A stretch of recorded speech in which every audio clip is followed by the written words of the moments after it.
విజయవాడలో మరోసారి Loyola college walkers నిరసనకు దిగారు. కాలేజ్ గ్రౌండ్ లో వాకింగ్ చేసేందుకు అనుమతి ఇవ్వాలంటూ వారు కాలేజ్ ప్రధాన గేటు ముందు ప్లకార్డులు పట్టుకుని నిరసనకు చేపట్టారు. కరోనా సాకుతో కాలేజ్ యాజమాన్యం వాకర్స్ పై ఆంక్షలు విధించింది.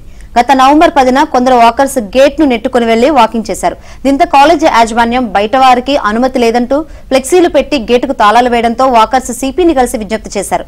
దీంతో ఆయన 10 రోజుల తర్వాత వాకింగ్ చేసుకోవచ్చని తెలిపారు. అయితే 20 రోజులైనా నిర్ణయం తీసుకోకపోవడంతో వాకర్స్ నిరసనకు దిగారు.